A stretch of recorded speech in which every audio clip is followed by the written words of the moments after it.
E aí, pessoal, tudo bom? Eu sou o professor Lucas Sequinel, professor de Geografia, e hoje nós temos uma videoaula sobre população brasileira. Bom, nós somos uma população bastante numerosa. Apesar de não ter em mãos dados do censo de 2020 ou 21, já que nós não o tivemos, nós temos informações que levam em consideração uma estimativa sobre a população brasileira.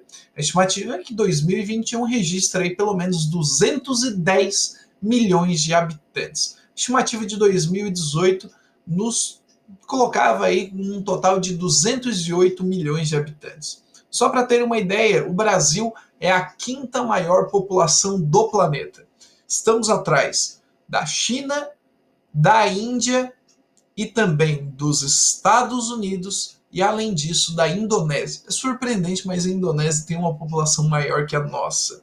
Bom, nesse grupo ainda estão ali, né, na sexta colocação, por exemplo, né, um país chamado Paquistão, bastante populoso e povoado, e até tende nos próximos anos passar no nosso país.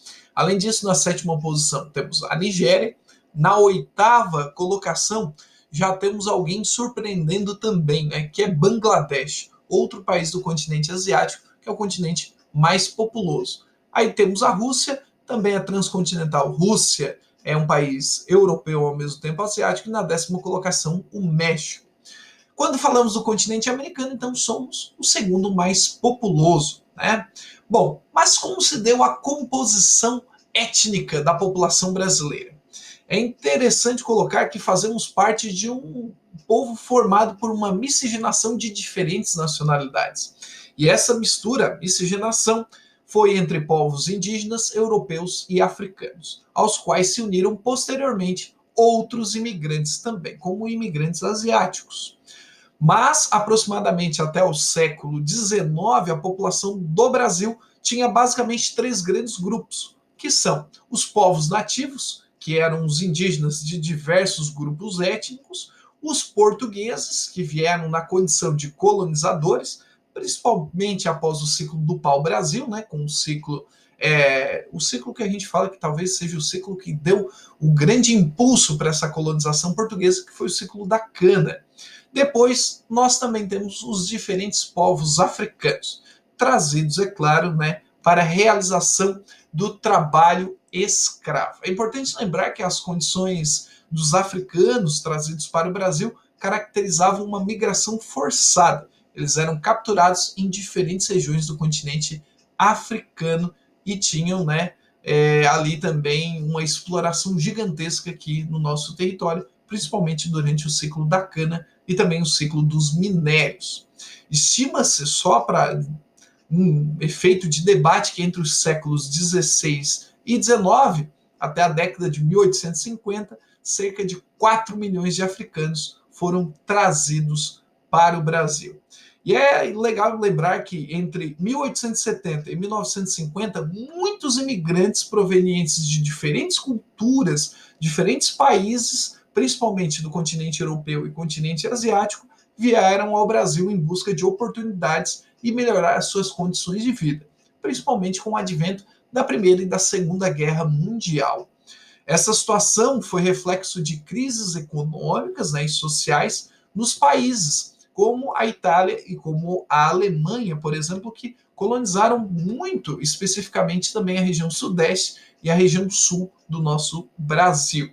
Bom, quando nós falamos também de aspectos envolvendo esses grupos de imigrantes, entre 1872 e 1972, 100 anos de recorte, nós tivemos aí a predominância de portugueses, italianos, mas também tivemos a maciça presença de espanhóis, japoneses e alemães. Além disso, outros grupos menores que vão incluir pessoas do continente africano e de outros continentes e do próprio continente americano como um todo, também formaram um grande grupo.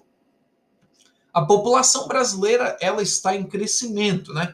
E essa chegada dos imigrantes no Brasil e também com o nascimento dos seus descendentes contribuiu de maneira intensa para o rápido crescimento da população brasileira. É importante lembrarmos também, só entre essas datas, 100 anos, nós tivemos aí 5 milhões de pessoas migrando ao nosso território. São provenientes de diferentes berços, diferentes países, diferentes culturas. E é importante lembrarmos também, né, que esse crescimento natural vegetativo da população, né, é uma diferença da taxa de natalidade e da taxa de mortalidade. Só para termos um indicador, né, do crescimento da nossa população, em 1872, já como um país independente, mas ainda com a escravidão regulamentada, nós tínhamos menos de 10 milhões de habitantes, 9,9 milhões de habitantes, segundo o IBGE. Quando nós falamos aí de uma projeção para 2018, nós temos pelo menos 208 milhões de habitantes. Para ter uma noção desse reflexo do quanto crescemos, em 1940, já com o IBGE existindo, pesquisas apontavam que nós tínhamos 41,2 milhões de habitantes. 40 anos depois, em 1980, nós praticamente triplicamos essa população e já tínhamos aí 121 milhões de habitantes.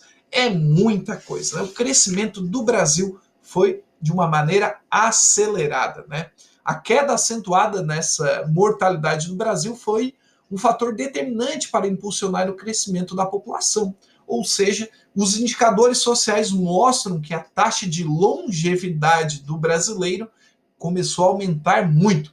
Muito possivelmente aí no censo de 2021 ou 2022, enfim, quando for realizado o próximo, nós tenhamos aí uma média, a expectativa de vida do brasileiro rondando os 75 ou 76 anos de idade. Por isso que nós temos aí constantes mudanças também quando falamos de aposentadorias. Ou seja, futuramente você que está assistindo esse vídeo e tem menos de 20 anos de idade, pode se preparar que vai se aposentar com no mínimo 65 ou 70 anos de idade. Isso possivelmente, invariavelmente, com a sua profissão desejada. Ou seja, todos nós vamos ter que trabalhar um pouquinho mais, já que estamos vivendo um pouquinho mais. Mas é claro, tudo isso, né, aumentou com as vacinas, as ações ligadas ao SUS e também todas as práticas sanitárias. O esgoto, o abastecimento de água, tudo isso, além do grau de instrução e a busca por tratamento médico, ajudaram muito no aumento da expectativa de vida do trabalhador. Isso, desse modo, né, um crescente número de pessoas, né, principalmente acabou vivendo nas cidades. E o acesso de informação, água encanada e todas essas benesses são mais facilitadas em âmbito rural, aliás, em âmbito urbano do que o âmbito rural. Isso é importante lembrar também que a urbanização esteve ligada diretamente com o aumento das famílias e hoje está ligado ao aumento do grau de instrução e também com a diminuição das famílias. Ou seja, no Brasil nós tivemos um crescimento elevado da população, um crescimento familiar, ou seja, as famílias eram compostas lá na década de 40, 50 por 6, 7, 8 pessoas, mas hoje as famílias estão cada vez mais reduzidas devido ao custo e também isso vai implicar no envelhecimento da população. Sempre lembrando, pessoal, essa é uma videoaula para entendermos a população brasileira, mas aqui no canal temos outras informações e outras videoaulas que vão complementar todo esse raciocínio da videoaula de hoje. Certo? Muito obrigado pela atenção e audiência. Curta e compartilhe esse conteúdo. E até a próxima.